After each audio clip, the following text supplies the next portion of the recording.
Nossa Senhora das Graças. Na saudação do arcanjo Gabriel à Virgem Maria, ele diz: Ave cheia de graça. Lucas capítulo 1, versículo 28.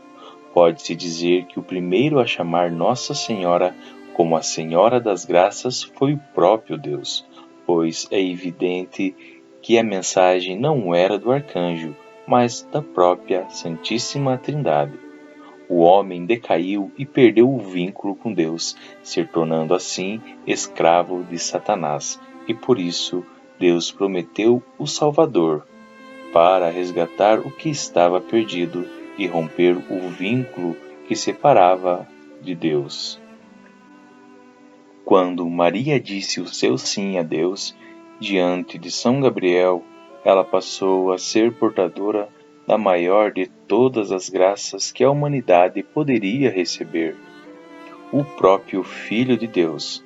Gerando Jesus, Maria proporcionou que todas as graças chegassem até nós, e por isso, incansavelmente, em todas as partes do mundo, se repete constantemente a oração da Ave Maria, relembrando assim o grande resgate da humanidade por Deus das cadeias de Satanás através do sim mais humilde e sincero da escrava do Senhor, pois o Senhor eleva os humildes e derruba do trono os poderosos. O Papa Leão XII dizia: era desígnio de Deus que, após Maria ter servido de intermediária no ministério da redenção, continuasse igualmente a ser intermediária das graças que este mistério fazia correr em todos os tempos. Desde o início da Igreja, Maria sempre foi venerada como portadora das graças. Porém, o título Nossa Senhora das Graças surgiu num determinado tempo da história, num local específico. No dia 18 de julho de 1830, véspera da festa de São Vicente de Paulo, fundador de sua ordem, Santa Catarina foi despertada durante a noite por seu anjo, que lhe apareceu com o aspecto de uma criança de cerca de 5 anos, toda radiante, e que a conduziu para dentro da capela. Ali ela recebeu a visita de Nossa Senhora, que tomou o assento reservado ao diretor das irmãs. Prostrando-se diante da aparição, Catarina recebeu a graça de pôr suas mãos dobradas sobre o joelho da Virgem, que lhe disse: venha aos pés deste altar. Ali serão derramadas graças sobre ti, sobre todos os que pedirem por elas, ricos e pobres. No dia 27 de novembro de 1830, às 17h30, na rua do Bac, número 140, em Paris, França, Catarina Labouré, então noviça da Congregação Filhas da Caridade de São Vicente de Paulo, foi até a capela impelida para rezar. Estando em oração, teve outra visão da Virgem Maria, que se revelou a ela como Nossa Senhora das Graças. Santa Catarina relata o ocorrido. Uma senhora de mediana estatura, de rosto muito belo e formoso, estava de pé com um vestido de seda, cor de branca aurora. Cobria-se a cabeça um véu azul que descia até os pés. As mãos estenderam-se para a terra, enchendo-se de anéis cobertos de pedras preciosas. A Santíssima Virgem disse-me: eis o símbolo das graças que derramo sobre todas as pessoas que mais pedem. Formou-se então, em volta de Nossa Senhora, um quadro oval, em que se liam em letras de ouro estas palavras: ó Maria sem pecado, rogai por nós que recorremos a vós. Depois disso, o quadro que eu via virou-se, e eu vi no seu reverso a letra M, tendo uma cruz na parte de cima, com um traço na base. Por baixo, os sagrados corações de Jesus e de Maria, o de Jesus cercado por uma coroa de espinhos e arder em chamas, o de Maria também em chamas e atravessado por uma espada, cercado de 12 estrelas. Ao mesmo tempo ouvi distintamente a voz da Senhora a me dizer: Manda cunhar uma medalha por este modelo. As pessoas que a trouxerem com devoção hão de receber muitas graças. Enquanto contemplava esta cena maravilhosa, Maria, sobre o globo terrestre e os raios saindo de suas mãos em direção à terra, Catarina ouviu-lhe dizer: Este globo que vês representa o mundo inteiro e especialmente a França, e cada pessoa em particular. Os raios são o meu símbolo das graças que derramo sobre as pessoas que me pedem. Os raios mais espessos correspondem às graças que as pessoas se recordam de pedir. Os raios mais finos correspondem às graças que as pessoas não se lembram de pedir. O título de Nossa Senhora das Graças já está intimamente ligado à revelação da medalha milagrosa. Porém, as graças distribuídas por Nossa Senhora não dependem do uso da medalha, e sim de pedir a ela com fé e devoção, tanto que em outra aparição Nossa Senhora se queixou a Santa Catarina de Labouré, dizendo: Tenho muitas graças para distribuir, mas as pessoas não me pedem. A mesma visão e a mesma ordem se repetiram no mês de dezembro, mas só em 1832, com a autorização do Monsenhor Quelin, arcebispo de Paris, o reverendíssimo padre, diretor da Vidente, mandou cunhar a medalha revelada pela Santíssima Virgem. Depois de um tempo, Catarina de Labouré conseguiu que a medalha fosse cunhada, tal qual a Virgem Maria tinha lhe pedido. Logo, esta medalha se tornou um fenômeno inimaginável. A promessa da Virgem Maria se cumpria admiravelmente em todos que usavam a medalha com devoção. Graças a ela, uma terrível epidemia da peste negra foi debelada na França. Milhares de pessoas já tinham morrido quando a medalha milagrosa começou a ser usada. Então, os doentes que a recebiam com fé começaram a ser curados milagrosamente, pois a peste não tinha cura. Então, a medalha milagrosa passou de milhares para milhões. Espalhou-se rapidamente pela Europa, livrando milhões de pessoas da peste. Depois espalhou-se por todo o mundo, e as graças continuam acontecendo até hoje. A medalha milagrosa é a mais cunhada de todos os tempos. O número de medalhas, porém, não se compara ao número de graças derramadas pelas mãos da Virgem Maria, com o título de Nossa Senhora das Graças. E é interessante lembrar que Nossa Senhora é uma distribuidora de graças. As graças são de Deus, e só Ele pode dá-las, mas, em sua misericórdia, o Senhor escolheu distribuí-las pelas mãos de sua mãe, Maria.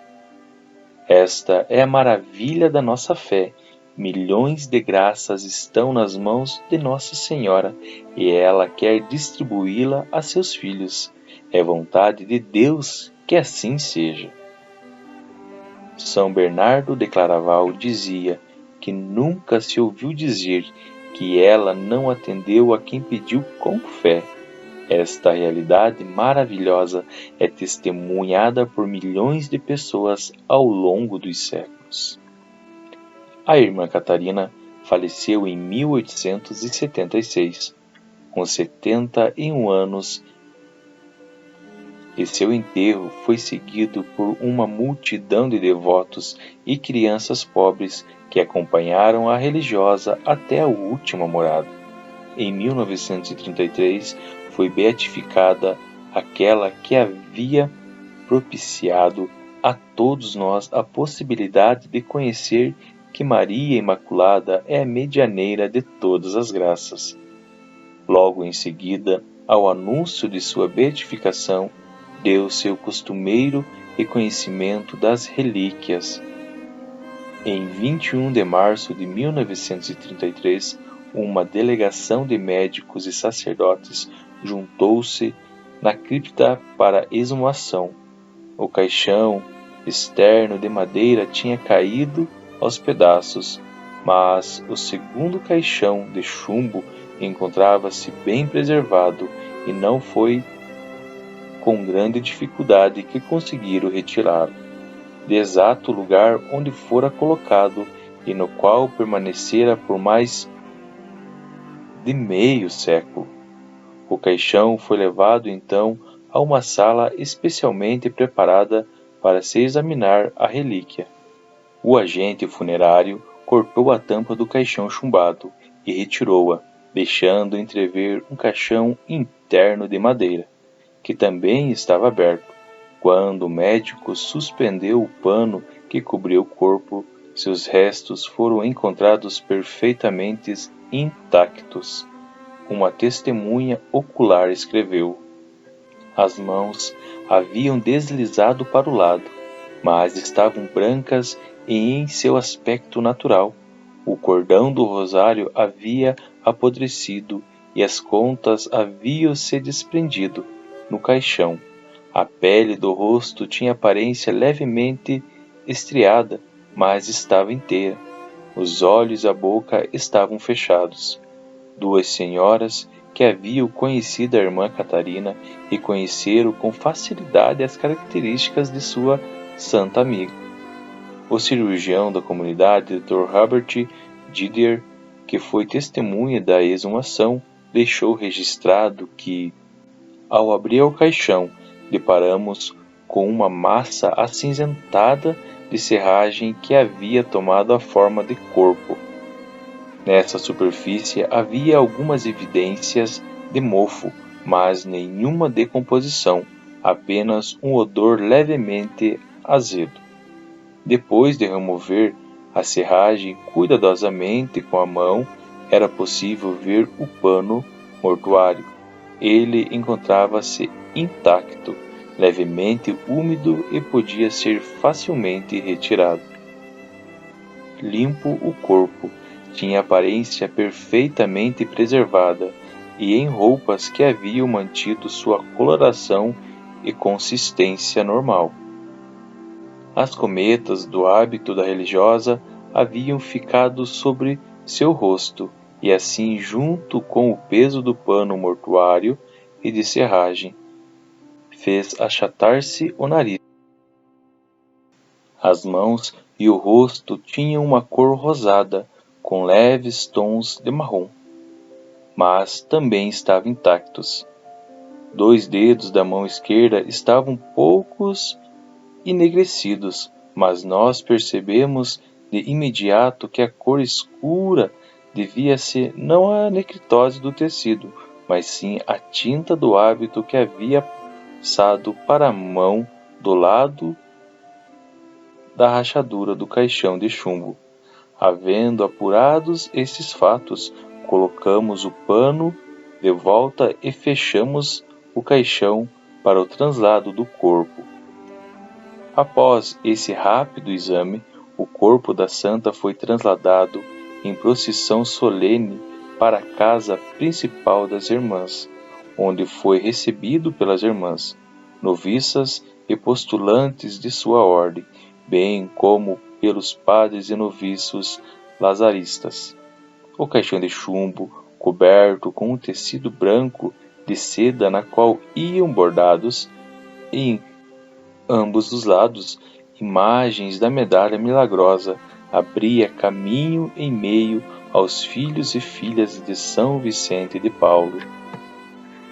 Às 10 horas do dia seguinte, na presença de várias testemunhas, inclusive do cardeal e do cônego, que era o promotor da fé e da congregação dos santos, o corpo foi mais uma vez desvelado em outra sala especialmente preparada para isso.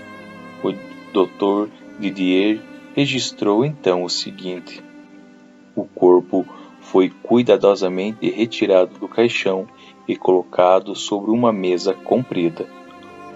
O rosto, por conta do seu primeiro contato com o ar, havia se endurecido levemente desde o dia anterior. As roupas perfeitamente preservadas foram removidas com cuidado. Cabe notar que do lado esquerdo do corpo, o lado em contato com a rachadura do caixão de chumbo, a roupa estava um pouco úmida e algumas partes do corpo, o braço esquerdo e o ombro, haviam experimentado um leve desgaste.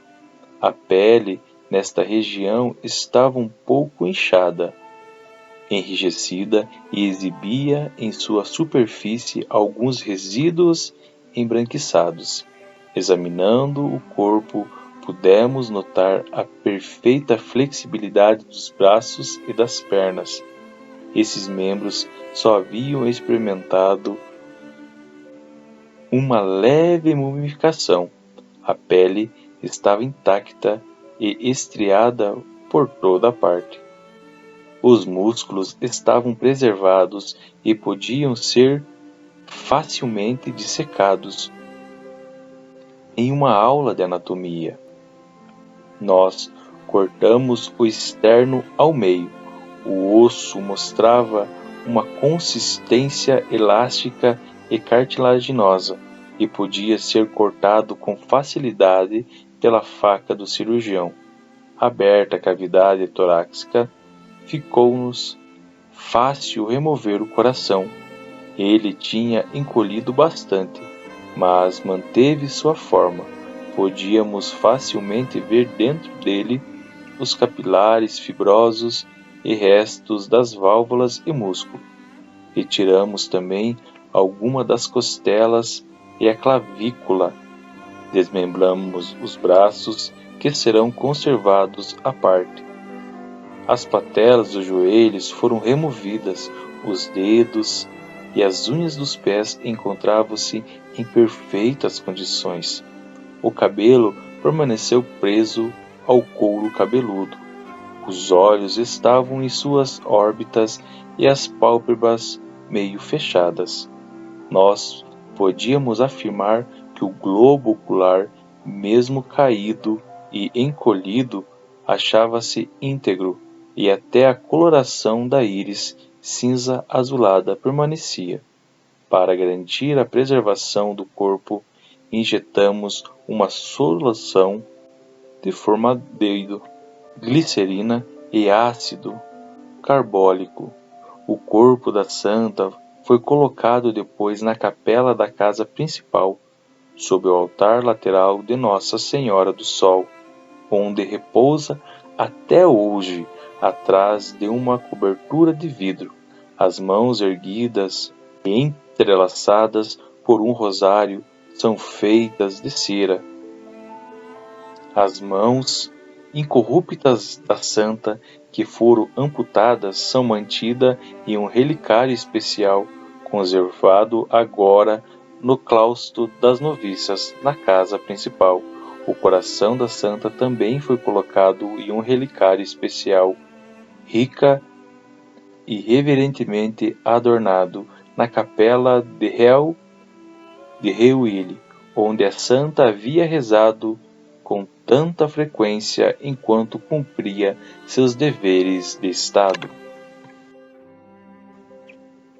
a capela onde ocorreram as visões de Santa Catarina Labouré é, sem dúvida nenhuma, uma das mais veneradas no mundo, não só por ter recebido várias visitas de Nossa Senhora da Medalha Milagrosa e de São Vicente de Paulo, mas também por haver nela várias relíquias preciosas, próximo ao corpo incorrupto de Catarina. Por exemplo, está o altar de São Vicente de Paulo, fundador da ordem, na frente de cuja estátua está exposto um relicário contendo o seu coração. Do outro lado da capela, sobre o altar lateral, encontra-se outro relicário magnífico, uma estátua de cera contendo os ossos de Santa Luzia de Larilac, religiosa que fundou junto com São Vicente a Congregação das Filhas da Caridade. Do lado do altar principal está a cadeira de veludo azul que a própria Virgem Maria tomou como assento em sua primeira aparição a Catarina Labouré.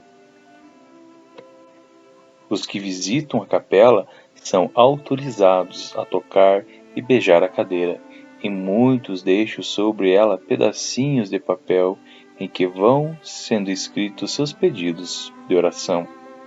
Santa Catarina foi canonizada em 27 de julho de 1947. Sua memória litúrgica é celebrada no dia 28 de novembro, um dia após a festa da Medalha Milagrosa. No Brasil, existem cerca de 143 paróquias a elas consagradas e mais 5 sob o orago de Nossa Senhora da Medalha Milagrosa.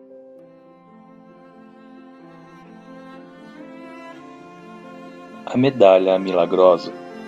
A serpente. Nossa Senhora aparece esmagando a cabeça da serpente. A mulher que esmaga a cabeça da serpente, que é o demônio, já estava predita na Bíblia, no livro de Gênesis. Porém, inimizade entre ti e a mulher. Ela te esmagará a cabeça e tu ferirás o calcanhar. Gênesis 1:15. Deus declara iniciada a luta entre o bem e o mal. Essa luta é vencida por Jesus Cristo, o novo Adão, juntamente com Maria, a corredentora, a nova Eva. É em Maria que se cumpre essa sentença de Deus. A mulher finalmente esmaga a cabeça da serpente, para que não há mais morte que pudesse escravizar o homem. Os raios simbolizam as graças que Nossa Senhora derrama sobre os seus devotos. A Santa Igreja, por isso, a chama tesoureira de Deus. As 12 estrelas simbolizam as 12 tribos de Israel. Maria Santíssima também é saudada como estrela do mar na oração da ave Stella Maris. O coração cercado de espinhos é o sagrado coração de Jesus. Foi Maria quem o formou em seu ventre. Nosso Senhor prometeu a Santa Margarida Maria Alacoque a graça da vida eterna aos devotos do seu sagrado coração, que simboliza o seu infinito e ilimitado amor.